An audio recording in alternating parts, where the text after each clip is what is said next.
Welcome to Real Life in Real Estate. I'm Nikki Robbs, local real estate agent, and I just wanted to remind you about the giveaway I'm doing in the month of December.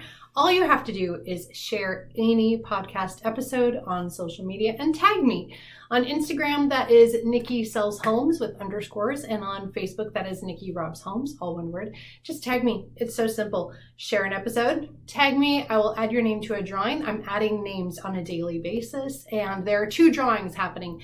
Bundle 1 is a gift card of national chains like Lowe's, Starbucks, and Kroger, and Bundle 2 is a bundle of gift cards from local places like Fika and Puyallup Pizza. So no matter where you live, there is something for you. Just add your name by entering the drawing. Just share any episode you like. There are 47 episodes to share, so there's something for everyone. Just share it. I add your name. You can share once a day.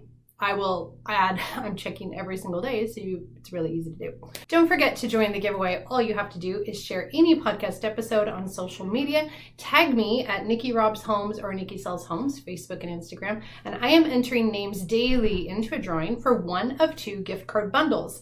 Bundle number 1 is national brands like Kroger, Lowe's, and Starbucks. Bundle number 2 is local Puyallup stores like Fika and Elements and some other of my favorites like Puyallup Pizza. You know how much I love them. So no matter where you live, there's something for everybody. Just share a podcast episode, tag me on social media, share once a day. No social media brands are involved in this giveaway. So share once a day and I will keep on entering your name. It's very easy to win. Can't wait to see who wins it.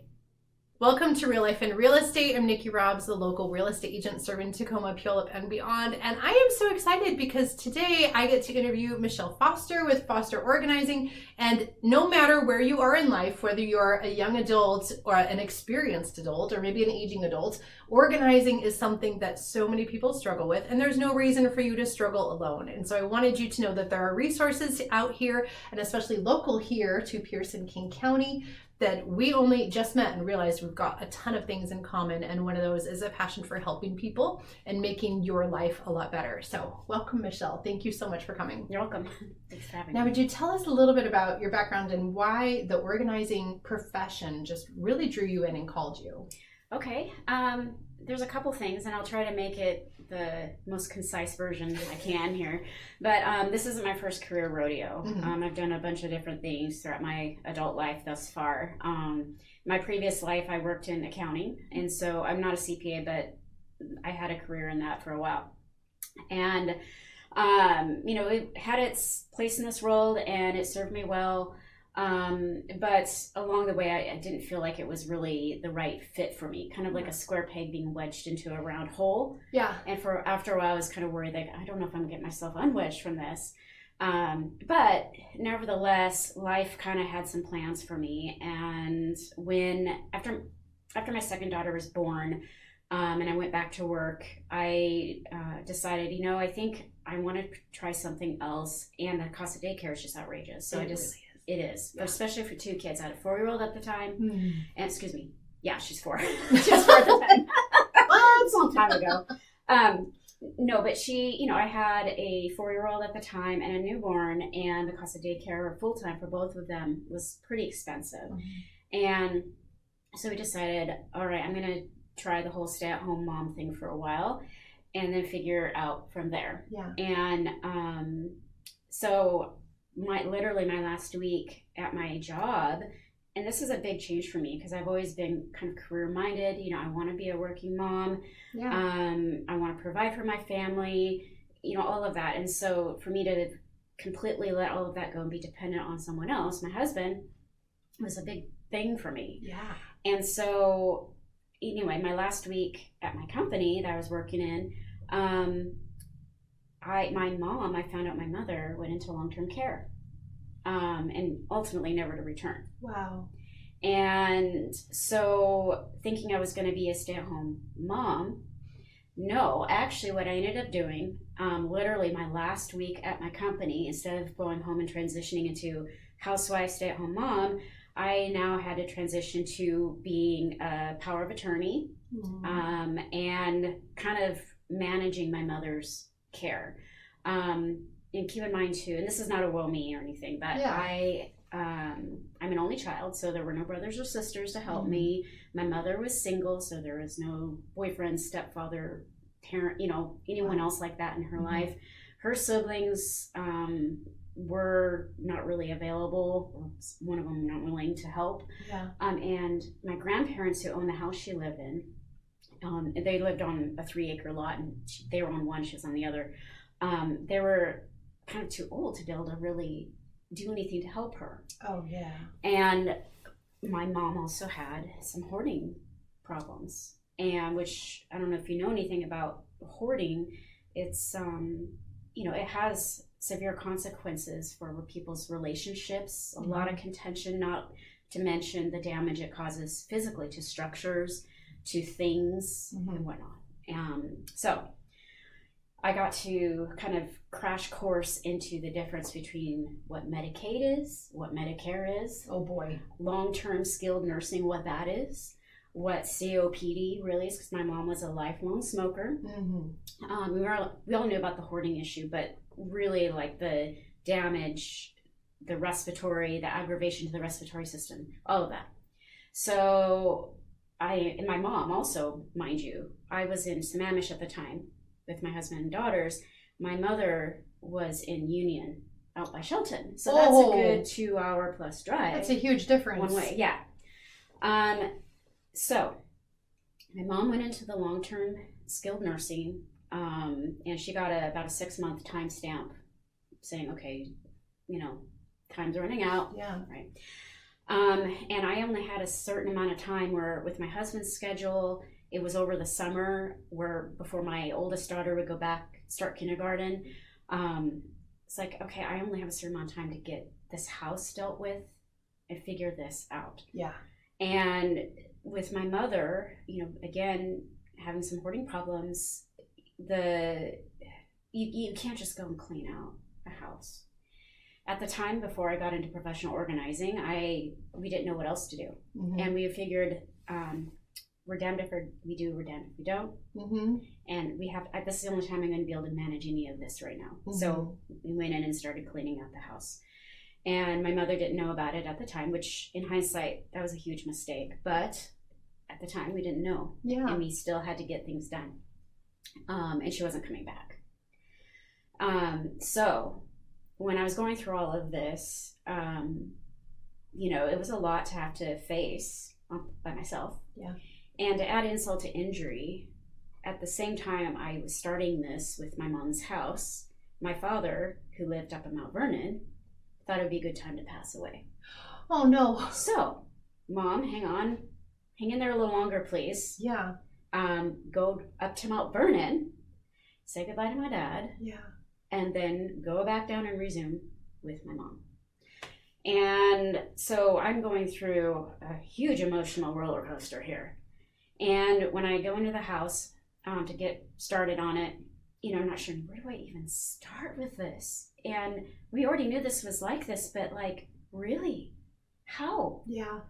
And not to mention, I love my mother, but she was dying. My dad just died, and I'm like, and it's dirty in here. And it was a 900 square foot house. It's a manufactured home. My grandparents had rented 2 17-foot roll-off containers for trash and stuff. We parked that out front. Anyway, so I'm like, all right, Foster. And by the way, my married name is Conneway. Oh, but Foster. Sorry. No, that's okay. Foster Organizing. That's how I gave it the name. So anyway, I just like, all right, pull myself up by my bootstraps. Like, I got to get this done. Yeah. And so I stood in the doorway, the entrance of the home, and it's like, all right, I'm going to start on the left side of the doorway, and I'm going to work my way around the room. And I'm making piles. On the nicotine stained walls, I'll put sticky notes. Yeah. This goes to this person, this goes to that person, this goes to a donation, this goes wherever. Yeah. And eventually I started making some headway sorting, kind of like with just getting some space made so I knew what was what at least. Yeah. And then I proceeded to do that for each room. And there were people who helped periodically. My uncle, my mom's younger brother, he was able to help when he could. He was in Oregon, so I had a family of his own, so he couldn't just come and do this with me 100%. My mom's best friend, who I consider my aunt, who actually later bought my mom's house and cleaned it up and everything, she came and helped me too. And so, and my grandparents did what they could as well. So, but majority of it was on me. And at the same time, we couldn't tell my mom. We were afraid it would make her really upset. Like it would kill her, maybe. Like, she'd be so upset and traumatized, she could have a heart attack or something. Yeah. And so we kept it from her, and she would ask a lot. And the weight of trying to skirt around that, feeling like, I'm lying to my mom, I hate this. Yeah. But at the same time, I don't want to upset her, but I still have to get a job done. And then just the flood of like, this is pissing me off because why are you do you realize the pain you're causing me now? It doesn't have to be this way. So all these mixed things going on. And anyway, as I'm going through this, I started feeling like, even though this is hard as hell, the productivity of it is actually healing. And I'm feeling kind of like, I'm kind of digging this in a way. It's weird. It's really weird. Like, I feel guilty about that, but at the same time, like, this is actually making some good headway here. And then I thought, maybe I can do something with this. Maybe I can help other people with this. And kind of backtracking a little bit, I had thought about being a professional organizer before, but I is that even a thing? Yeah. Is that something that you just do when you have, money's not an issue, you don't have to have income, or you're retired, you win the lottery, whatever, or just a hobby, right? Yeah. Maybe then. But as I was going through this, I'm like, I think maybe I can do something with this, because the personal experience that I'm having, but also the productivity of it and the knack for being able to quickly put like with like. Yeah. And keep moving in that methodical pattern. Anyway, so I was able to get through a lot of it. And so that's how that kind of started. It kind of lit that fire underneath me. And eventually, once the dust settled, and I'll tell you briefly, my mother did find out. Was not pretty. Oh boy. It was awful, actually. But I will say I got a really good gift, is that it blew up. We had a very bad blow up, but she found out what happened with the house. Yeah. But after that, about a few days later, after we cooled off, I got a phone call from her, and we talked. And she said, I understand why now. Wish it happened differently, but now I'm ready to focus on the relationships. Oh. Better late than ever. Yes. Take it. Yes. Finally. Oh, good. Yeah. And then, a week later, unfortunately, she ended up passing away. Wow. But I consider it a gift. I got that. Because a lot of people don't get that. Yeah. And so, nevertheless, once the dust settled, once, she had passed away, I started looking into it more. I'm like, okay, I need to be productive. And I found, even with wrapping up my mother's loose ends and affairs and things like that, after she passed away, that productivity is what kind of kept me in check, kept me stable and level-headed through all of this. Yeah. And so as I started working through the rest of her things, I'm like, I'm going to start looking into this now, because I do feel like I do want to go back to work in some capacity. I just don't want it to be in accounting. And so, anyway, I looked into it, and then I discovered NAPO, which is an association for professional organizers. It's a nationwide thing, and that's who I'm certified through. But they have courses, and they have a Washington chapter. And so I did a little research, and I'm like, all right, I think I'm going to join that. Yeah. And I got my master business license. I found some commercial insurance. Very important. Yes, it is actually. And I decided to start subcontracting. And so I connected with some organizers already established and subcontracted with them. And then it kind of started growing from there. So that's how, I know it's not very concise, but it's how I got started. It's the story. It is the story. Everyone has a story. Yeah. And then as I've gone through this, with the trainings that I've done, with working with clients, all different situations, all different types of clutter, digital, physical, what have you. Yeah. I feel like it's also healing for the experience with my mother, because I got to learn what I did right, what I should have done differently. Yeah. and how also I got to know my mother, but I also get to know my clients too in a way.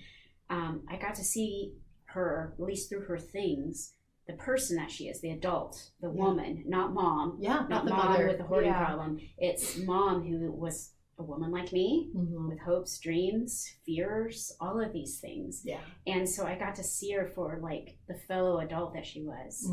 And that is incredible. I felt like that gave me a big boost of maturity and personal growth. So I try to apply that now, where when I'm working with people, again, different situations, but it's kind of, remembering that they're human beings too. Yeah. And that everyone has a story, and these are people who, again, have hopes, fears, dreams, and for whatever reason, this is just the conundrum that they've arrived in. And we all have our conundrums of one way or another. Yeah. So I really enjoy being able to help see them through it. Maybe not, again, like HGTV, where it's going to come out completely made over on the other end. It's just where let's give you some hope and let's work through this together. Yeah. And at least get through some of the physical surroundings, the conundrum of that. Yeah. And then get to a point where now you can start making heads or tails of your things. You can start having that space where you can actually focus on the more important things that you need to, other than this laundry list of, I got to organize this drawer, I got to clean out the garage, I have to this, that, and the other. So. And it's so easy for those things to pile up. Yeah. It's so easy when this aspect of my life isn't going well, then this aspect of my life is just falling to pieces because we can't do it all. No. And I love that we are meeting so many other professionals that can come in and support. And if that means you get a house cleaner once in a while, or you get meals, right? Yeah. We have so many meal delivery services now. Like, oh my gosh, if this was here when my kids were younger, it would have made a lot of my life a lot easier. Yeah. Because that was the thing I struggled with the most. If I manage parenting, I can't also seem to manage nutrition and cooking. I can do one or the other. Yeah. Well, I've found too, and again, everyone, it's always a constantly evolving process. Yeah. And with being organized, you never really arrive. True. Yeah. There's always changes to be made, improvements to be made. And you're only one person, the 24 hours in a day. So, you never really arrive. It's like tomorrow. It's always there, but you never actually arrive. Yes. And so even for myself, there's always things that I can improve on. But really, when it comes down to it, it's really about balancing everything. And this is one thing I've learned, and I'm still working on myself, is time management. How time and the physical things really are like this. And it's like, a lot of times clutter is a manifestation of bad time management too, because when you think of all the projects you'd like to do or could do or want to do or feel you have to do, the reality of actually how much time it takes, the real start to finish, honest to God time it takes, when you really put it all together and you add all that up, the vision of it in our head does not do it justice, because it's like, actually, no, this is going to take a couple hours worth of work if I want to do it right. And a lot of people don't think about that. And that's when you end up buying supplies for things, for projects that you never get to, or you buy things on the fly, or you set something down with the intention of doing something with it, and you get distracted, walk away, or kids come in, or life gets in the way. So it's they're very heavily married together, and you can only do so much with the time you have. And someone told me, actually it wasn't someone, it was a book I read, so I can't even take credit for it. Atomic Habits. I love that book. It's a great book, and I'm not one to push books, but that actually was a pretty profound one that I read. And one of the things in it was, if I'm quoting it correctly, James Clear, if I'm not, I apologize. But I think it's perfection is the enemy of done. So true. Because if you try to make it perfect, the perfect time, the perfect thing, you're never actually going to do it. So you need to just do it. If it's necessary, prioritize, and just make it good enough.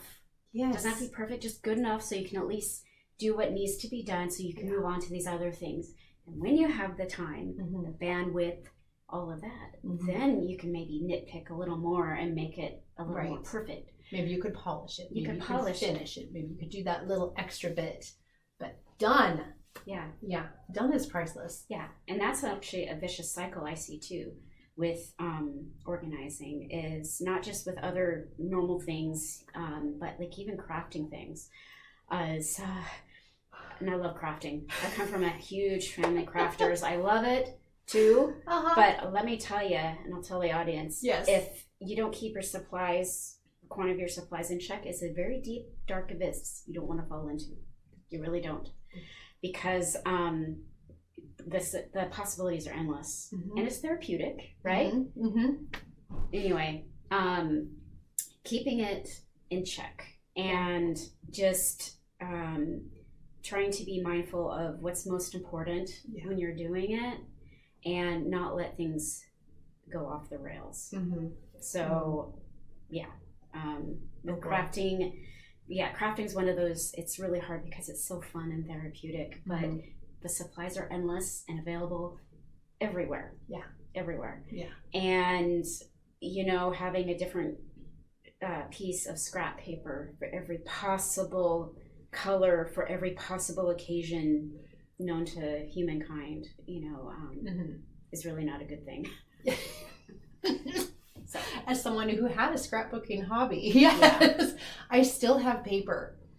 I have not touched scrapbooks in years and years, but I still have the paper, and some of the supplies I was able to outsource into other craft areas, but not all of it.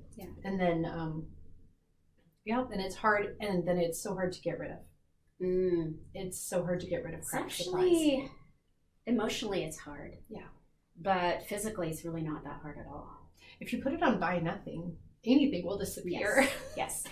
Well, I'll kind of going down the craft. Let's talk about it. Just because that is something that, again, is so therapeutic and it's fun. It can be healthy in so many ways and make use of many things, but it's a balance. Keeping in mind the time you have, the space you have, the wherewithal that you have, and even the interests that you have.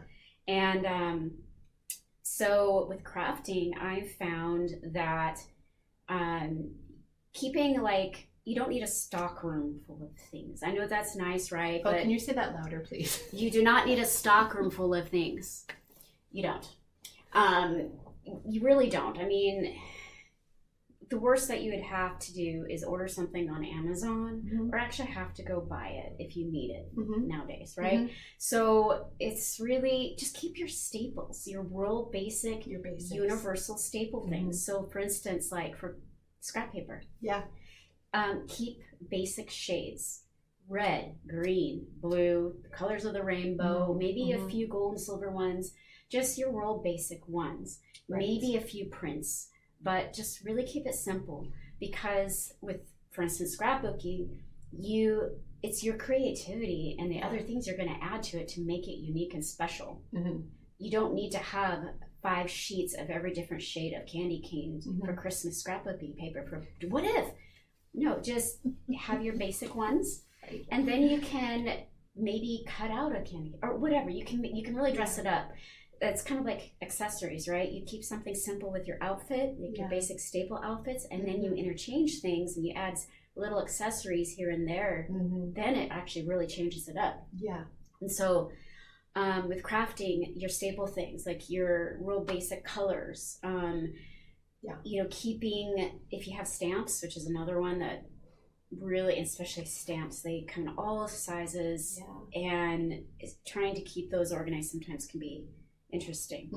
But again, keep those simple, basic ones. Maybe not every single butterfly size and pattern, and this and that and the other. Maybe keep 1 or 2 butterfly stamps, right?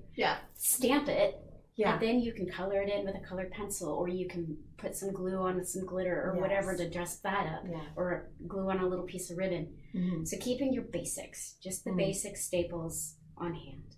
So do men get crafty? Because it sounds like a lot of woman-oriented crafts, but what do men end up doing? What are their crafts that you see? So, I mean, there's crafty men too, but a lot of it is stuff more like industrial kind of things. Okay. Those projects, home improvement projects. That piece of wood that will come in handy sometime. Yeah, the tools, the fasteners, the things for the car that they want to fix. Okay. Those kind of things. That's more what I found typical with men. And at the end of the day, it's still a similar thing. It's a project. Yeah. They enjoy it. Yeah. And it's fun, therapeutic, and it can actually fix something. And I'm all about, hey, it makes more sense if you're able to fix something and fix it so you're not wasting things, right? And preserving the environment, et cetera, et cetera. Let's make our car last longer. Let's make it run better. Let's save money. Sure, wonderful. Take care of your things and manage your things. Yeah. But still, it's a project. A lot of times it's a project, and it's still, there's only 24 hours a day. Yeah. You're only one person. You do not need to have a warehouse size stock room personally. Like you get your basic things, and when you need something else, see if you can borrow it. If it's a tool, right? Oh, yes. Maybe borrow it. Or see if you can rent something, or see if there's something that is disposable, or if it's something they absolutely have to have, get it at the time you need it. But cycle out pretty quickly when you realize you don't need it anymore. Right. So with crafting, I kind of consider it similar to that, like just projects. Yes. Projects that you want to do on the side that aren't part of your main job. Like, career, taking care of your home in general, like the day-to-day stuff. Oh, thank you for indulging that rabbit hole. Welcome. Wait, that could have gone a lot of directions, and I still have a lot of ideas, but we'll keep it on track for now. All right, so you've got history, you've got personal reasons why you're attracted to this particular profession. You already gave us a whole bunch of tips for just how you can manage you. It's going to be okay. How do we know when we need a professional's help? It's different for every person, and it really depends on a lot of things. Obviously, it's a person, depends on their urgency of their situation too. They may have a tight deadline, right? Budget may be a factor. Physical ability may be a factor, mental and physical abilities. And sometimes, just overall well-being too. And it's usually a time when when you start feeling overwhelmed. You try and you either make it worse, or you stop quickly and you don't get back to it. Yeah. Or you're trying, but you're not able to sustain anything, right? Or you start overcomplicating it. Or you do get distracted real easily. Yeah. Or you zigzag. And there's a number of people who they're very capable, but it's gotten so bad for whatever reason that it's just like you're facing this monstrous, huge pile of things. Yeah. And like I did with my mom's, where do I even start here? And then of course, it's not like the only thing you have to focus on. You probably have a life, children, job, other things that require your attention. Yeah. And organizing, it has its place, but sometimes other things take priority. And so when you're starting, I think the key is when you're feeling panicky and overwhelmed, and you feel like, if only I could just have some help, right? Even if it's not a paid professional, if I could just have someone sit and work through this with me. Yeah. That's usually when you probably should have a professional. And I can tell you that someone like myself, organizers tend not to be like house cleaners. There's some that offer that service, but really the core of it, in my opinion, is we're not here just to wipe down some surfaces and keep that clean, which has its place. Yes. Absolutely. But it's a whole different service. It is a whole different service, and it's pretty standard, right? You vacuum, you dust, wipe off the surfaces, keep it clean. But mine is more about, let's create the system Yeah. And to get the quantity under control, or to accommodate your system, which should accommodate the space, should accommodate your lifestyle.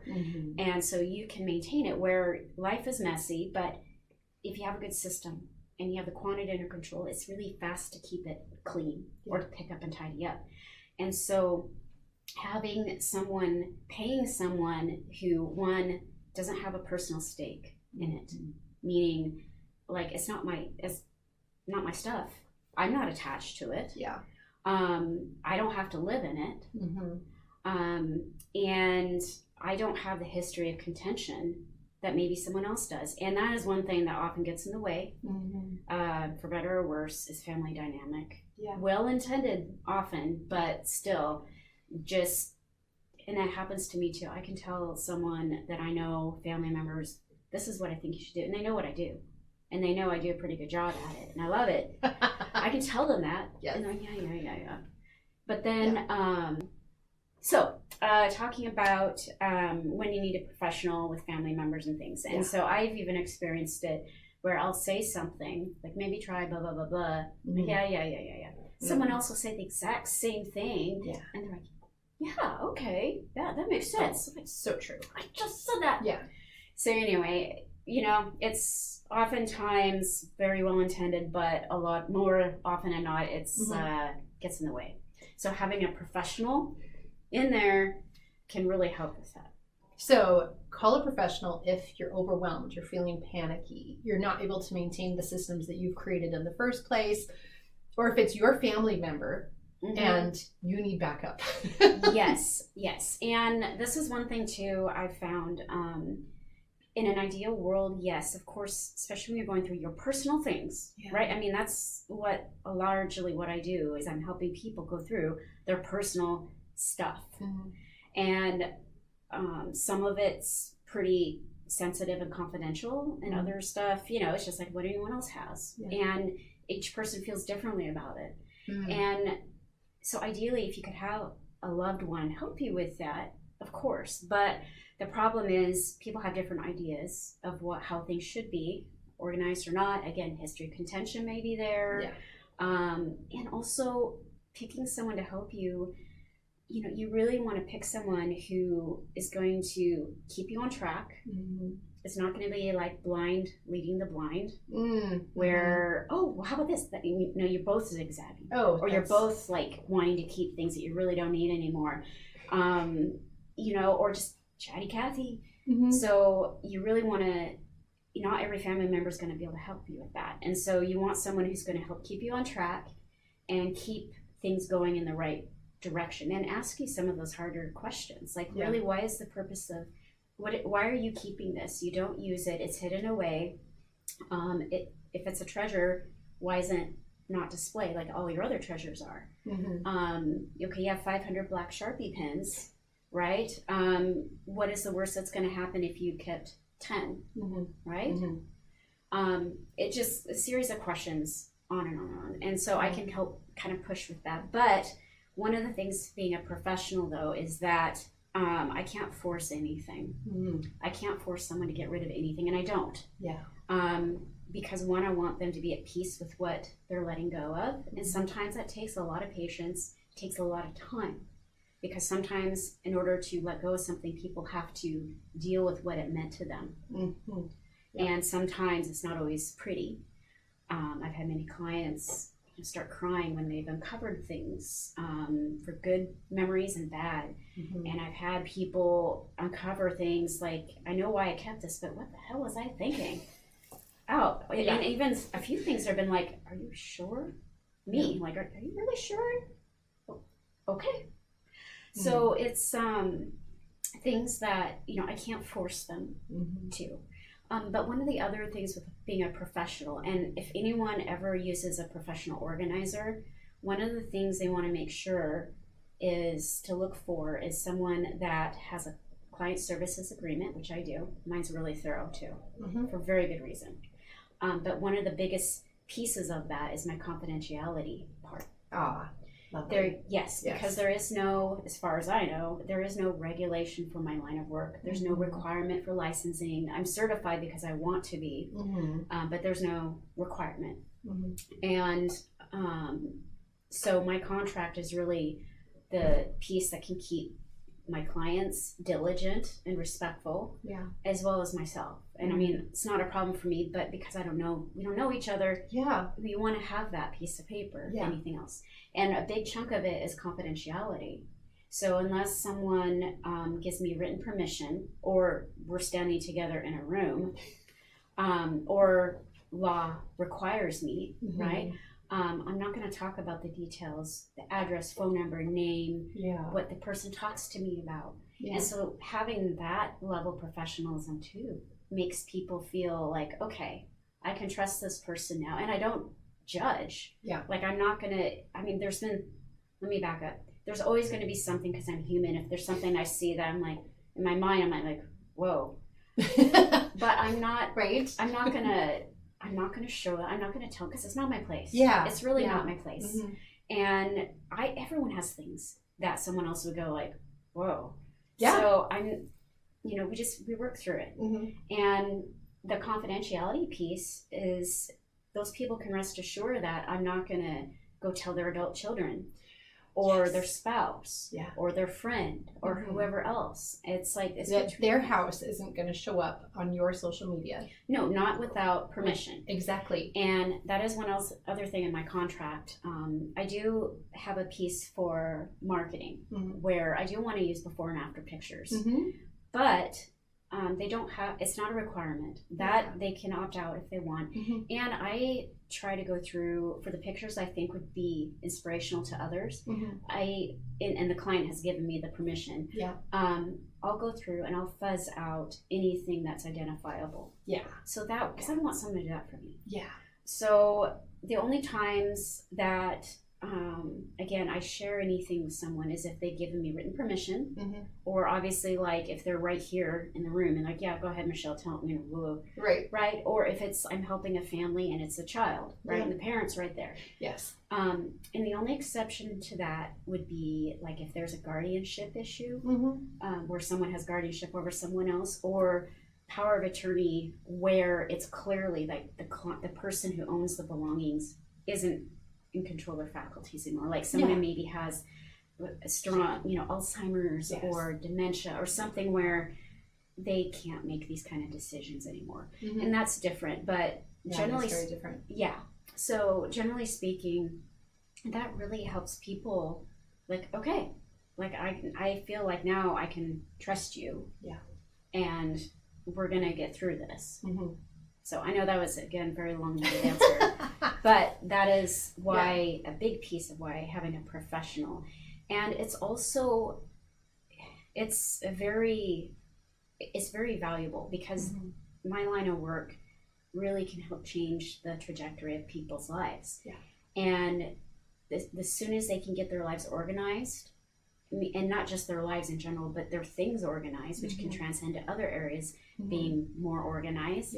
Down the road, as they get older, as they can't take care of themselves or their belongings anymore, or something happens to them, the cost of not being organized sooner is huge.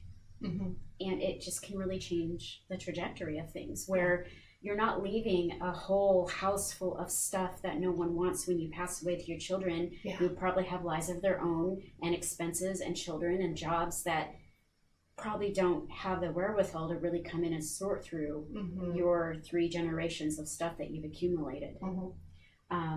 We're hearing that discussion a lot, as I have aging parents, and many of my clients also have aging parents, and the parents are now beginning to adjust their square footage and say, well, did you want this set of china? Do you want this hutch? Do you want this piece of furniture? And a lot of people are saying, no, I never wanted that. That's interesting too, because that's a very, very common narrative now. And it's, for a lot of people, it's a hard pill to swallow, and I can understand why. A lot of the sets like that, the china, the crystal, one, they are beautiful. And once upon a time, they were very expensive. And they were very valuable in society. It was a mark of prestige. It was, I am capable of hosting dinner parties. Yeah. We don't host dinner parties anymore. No, and when people do, more often than not, they use the dishes, the regular day-to-day stuff, or the disposable things. Mm-hmm. And so I can understand where it's a big pill to swallow, especially if it's something that up until probably the last few generations, all the other ones before that, and so it's been passed down. And you know, one of the things I had as an example, when I talk about like getting treasures out and displayed, and that's one of the big things too, like really assessing what is truly a treasure for you. I mean, we have our things, we have our stuff. We have our stuff that no one cares about but us, right? And I do too. But, you know, if it's really a treasure, it should be out and displayed. If anything, for you to see it every day. Yeah. And, or to use somehow. And when you hide things away in a box or an attic or storage unit or something, you're not honoring it. And you can't, that legacy that you're hoping to maybe pass on, you're not going to be able to do either. So as an example, I had a client who had this massive china hutch. And she had all of these china sets in the hutch. They were still in the those cloth kind of the protective storage, in there in the hutch. And you know, I asked her about it, and she's like, "Yeah, I got all this china from my mom, and just I feel bad because you know I don't really use it, but I want to display, but I have no idea like who it came from. You know, I just got it when she passed away, and it made me realize like, you know, if the mother had just had it out somewhere, maybe in a hutch, but just where it could be displayed, if anything, then it would have had more of an opportunity to have that legacy. Maybe still not, but at least like she would have been able to see it through this client of mine, see it throughout her life, understand the importance of it, to see and hear the stories behind it. Right. And then she would have a story to say, I remember when my mom brought this out for Christmas or for holidays, and then she would tell me about all the other people who have owned it. Yeah. But without that, now it's just dishes. Yeah. And so, and she was hanging on to it for a long time because all she felt was guilt, not because she liked it, not because she understood the specifics of where it came from and why. And even then, sometimes that's not enough. Sometimes people still need to part with it anyway.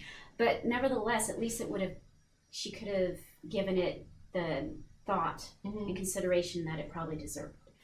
And so anyway, with things like china and stuff, just I always encourage people, if you have the space for it, to properly display it. That's another rabbit hole I'm not have time to go into, but you know, figuring out what is really and most important to you. And here's another catch too. Especially with heirloom things, china, dishes, but anything else, it's really important to consider whose memories are you preserving. Right? Everything has an end. Every single thing has an end. Things deteriorate over time anyway. So how long are you supposed to hang on to something? Right? And whose memories are you preserving? As an example, I had with my late mother, when I inherited all her things and I got through, and there's still some things that I wasn't sure about. I'm like, all right, I'll hang on to it. Because some things I felt like, all right, I know I'm never going to use this. I guess I have room to store it in a container in my garage, but it does warrant a little more thought and time because it was my mom's, right? And it was her high school yearbooks and her high school graduation cap. And I kept them for a number of years after she passed away. And the people that I offered it up to that maybe would want it, my grandmother, my uncle, right in high school even, didn't want that. And so I'm like, all right, I'll hang on to it. And one day, a couple of years ago, I was going through my garage and decluttering again, and I came across it. I'm like, you know, maybe my daughters will want it someday, but it's like these yearbooks only have maybe 2 pictures of my mom. And it had all these notes written to her from her friends, but we didn't know any of those people. And even the high school cap, graduation cap, I'm like, I wasn't even born then. and how long am I supposed to keep this? Give it to my daughters? How long are they going to keep it for? And how long are they going to keep my grandchildren someday? And like I realized, you know what? It's okay to let it go. And so I did. I put it in the recycle and trash because there's nowhere else I could send it to. Yeah. And that would take it. And I feel okay. No poltergeist. Yeah. Poltergeist activity has been going on in my house. That's good. So far. So I think my mom forgives me. Yeah. But it made me realize, like, these are her memories, though. It's not like I was there, Yeah. And if maybe I had been, that may be a little different. Yeah. But it's like, those are her memories, her life that she's preserving. Not mine. Had nothing to do with me. Yeah. And so I was at peace with letting that go. And there's been a number of other things where I've gone through that thought process, and it's like, you know what? Again, how long am I supposed to hang on to this when it has no use for me? I don't like it. Like, honestly, there's been some things I think they're hideous looking. It's like, I don't want that. My daughter, like, I don't want that. Yeah, but yeah, am I supposed to keep it for how long? Yeah, we're not all inheriting couture gowns. No, and even then, it's like, okay, someone down the road may discover it, right? Yeah. Okay, how long is it worth hanging on to this real estate to store it? Yes. For that 5 minutes of nostalgia where someone like, oh, that's really cool. Yeah. Okay, on to the next thing. Yeah. It's like, no. I mean, if that happens to be great, but that's not my burden. I don't want to keep things for that. So going down the tangent of things like China, heirloom things, it's really making sure it has a use for you. You're not obligated to keep it. Even if it's been in your family 100 years. Yeah. Get it on to someone else who will treasure it the way it deserves. Yeah. Because you have your life. This is your life, right? And that's wonderful. Yeah. Oh, that's a good message. I think everyone's going to listen to this and feel a little bit of relief. I hope so. A little bit more permission, like, oh yeah, I don't have to hold on to that. Yeah. I hope everyone hears that. And it's not, the thing is too, and I also try to tell clients, especially ones that, like the elderly clients that I have, try not to take it personally either. Yeah. If those things that you give or you've been hanging on to and you want to give to your children or whoever, I know it's hard, but try not to take it personally if they say no. Don't force it on them. And just because, again, it's whose memories are you trying to preserve here? Yeah. And what is the real purpose of it? And is it benefiting you now, or is it causing you more stress? And that's another thing too, where these tangible things, they may be represented a good memory, but that time still has come and gone as well. And by hanging on to it, unless you can properly display it and treasure it, pretty soon it's actually going to start, instead of giving you those good feelings, it's going to start causing you stress and adding to that stress, because it's one more thing to manage, to keep clean, to figure out where to go, who to give it to. And I think just if you can let things go, the universe will get it into the hands of where it's supposed to be. And then you're free. It's kind of like weight loss. Yeah. Right? When people have lost that excess weight, no one ever like, oh, I wish I could be like that again. Everyone's like, oh, I'm glad I don't have diabetes anymore. My knees don't hurt, and my clothes fit a little bit better, and I have more energy. Yeah, it's the same thing. It's so similar. Yeah, that's beautiful. So, wow. Is there anything we haven't covered that you really want to make sure we cover today? Oh gosh, I know. I talk a lot about these tangents. Darn it. I think the tangents ended up covering a lot of ground. Yeah. I guess ultimately, it's not a one size fits all, but I would say that as I've worked in this industry, and the different types of clients and families, there's being organized. It's not a one size fits all, like I said, but it's also not about the containers, about the pretty containers. And I have had a number of clients where I've helped them declutter, downsize, thin things out, and I've found a lot of organizing books, collecting dust, and I've found a lot of organizing bins that haven't been used. Yeah. And so an organizing bin, they have their place, but it's not going to make a person organized. And so what I found is kind of boils down to a couple things. It boils down to quantity management. If anything else, quantity management for everything. Yeah. Running low on things is a good thing, right? You replenish when you need it. You don't have to completely deplete it. Yeah. But you don't have to stockpile. Don't stockpile. Don't stockpile. Yeah. But seriously, let yourself run low on things because it's being used. So keeping your quantity under control for everything. And that means also cycling out regularly for things. Everything, actually. Everything is finite. Yeah. It has an end. So cycle out, make room for the new things. It's nice to have new things sometimes, right? Something different, something refreshing, right? Something that works better. Right, so cycle out. It's okay to do that. You should be doing that. Also, physical space, being reasonable, I guess I should say more realistic with the physical space you have available. Yeah. Not what you had 5 years ago, not what you wish you'd have, unless you've got to move on the calendar where, yes, I'm upgrading to a 2,000 square feet bigger home. Be realistic with what you have to work with and keeping the quantity in sync with the physical space available to store it. Yeah. And what that means is allowing things to have airflow in and around them if you can. Okay. So that's a really good tip. You can see what you've got really fast. Yeah. And even if like a utensil drawer, yes, granted, sometimes things are stacked up, but if it has its own little slot for the forks, you can see I've got enough forks. So when you're tempted to buy a whole new set, it's like, okay, do I really need more forks? All right, maybe I want to switch them out. Okay, that's fine. It's providing you actually switch them out. Right. But you can, in your mind, you can remember like, okay, I can picture opening the drawer because I can clearly see my forks. I've got plenty. Or maybe I don't. Yeah. I've accidentally bought sheets for this one kid's bed because this one bed is different. This one bed is unique. And so when we bought the bed, we better buy some sheets because I definitely don't have this size. But then the linen closet was getting overrun and I lost track of this particular size sheet. And now I have 3 or 4 for this one bed. But they're not changing their sheets that often. No.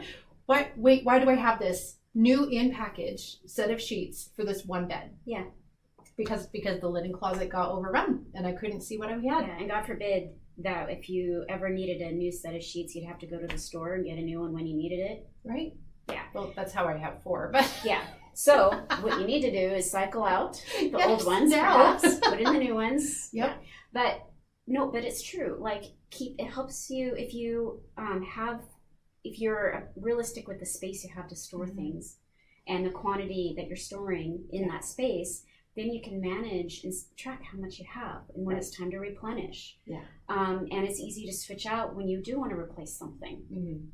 Or okay, I do have room to accommodate an additional thing.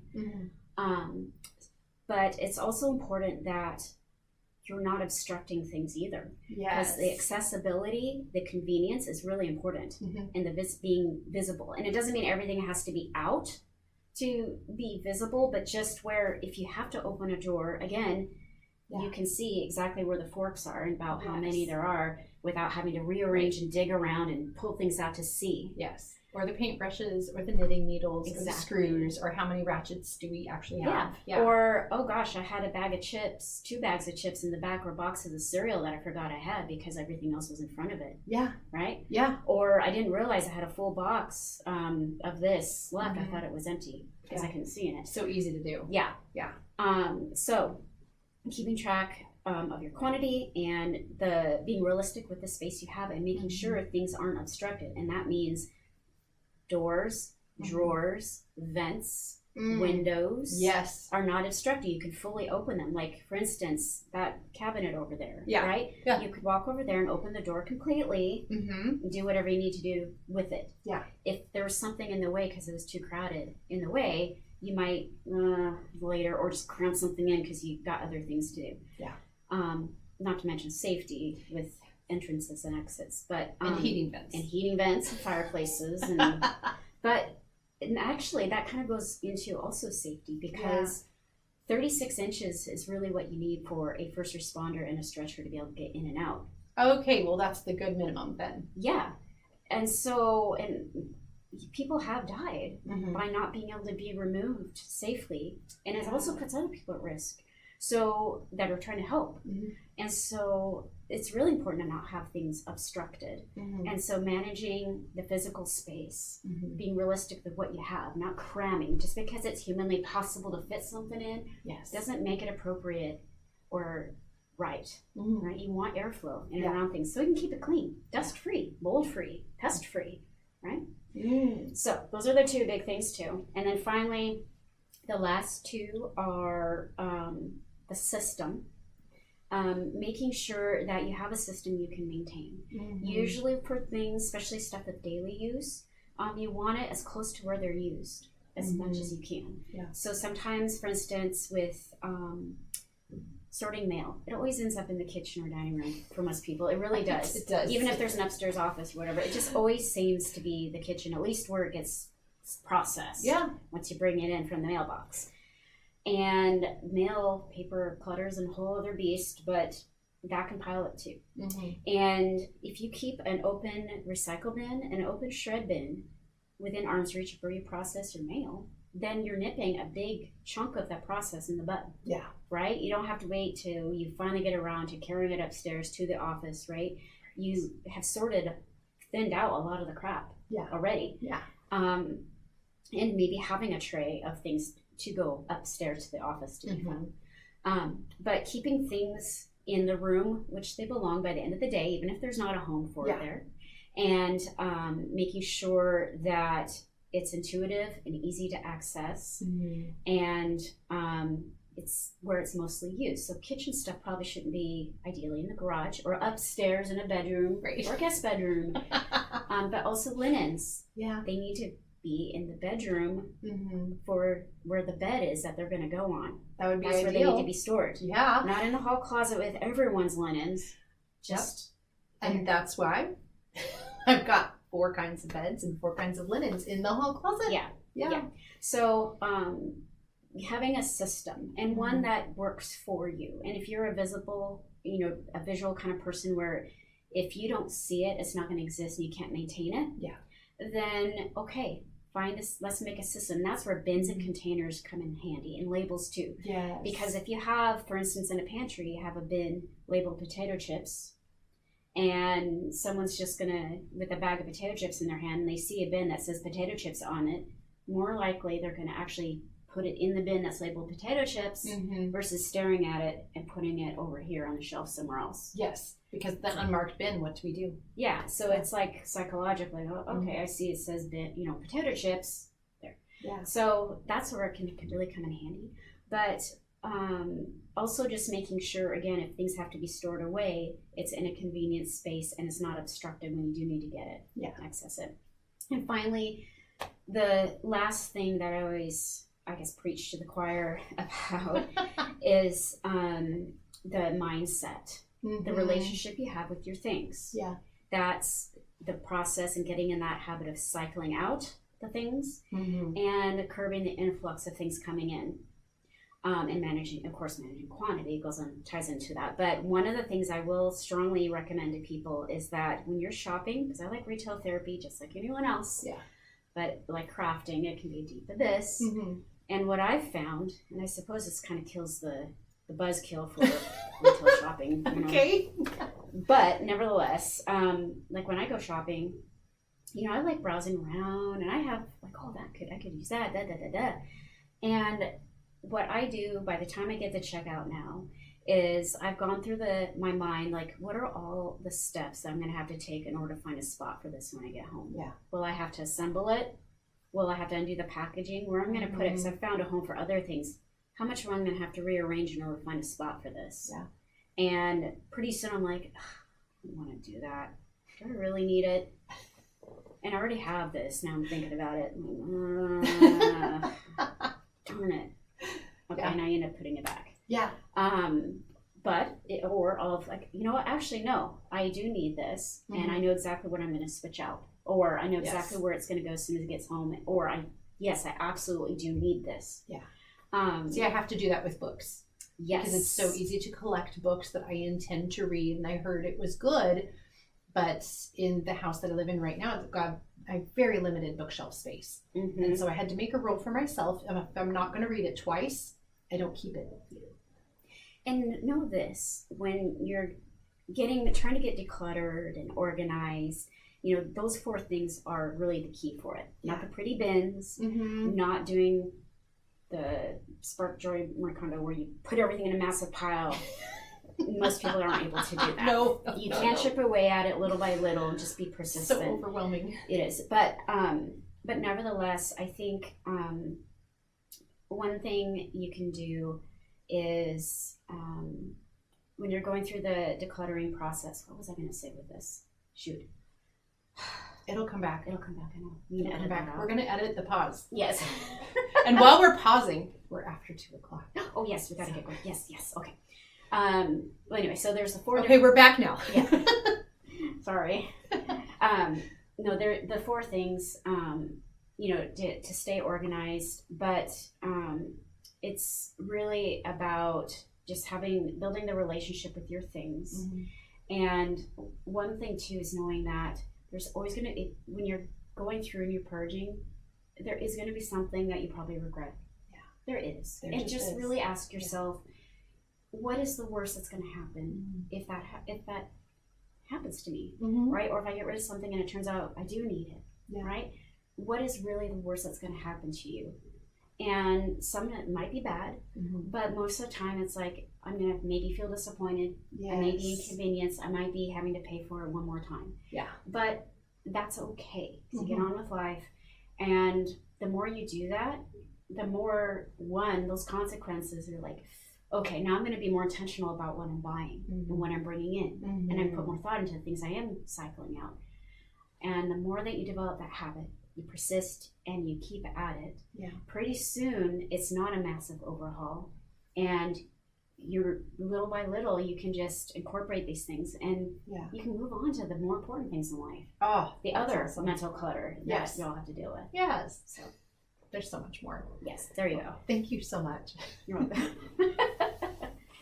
So if you were encouraged by today's episode and everything that Michelle brought and the strategies even, and if you decide you need professional help, all of Michelle's contact information will be in the show notes. And of course, follow Foster Organizing, because even just the social media has really good tips that you can implement today or tomorrow or tonight at any point. So thank you so much for being a guest here today. You're welcome. Thank you for having me. Yeah, you bet. All right. Great job, Will. Thank you.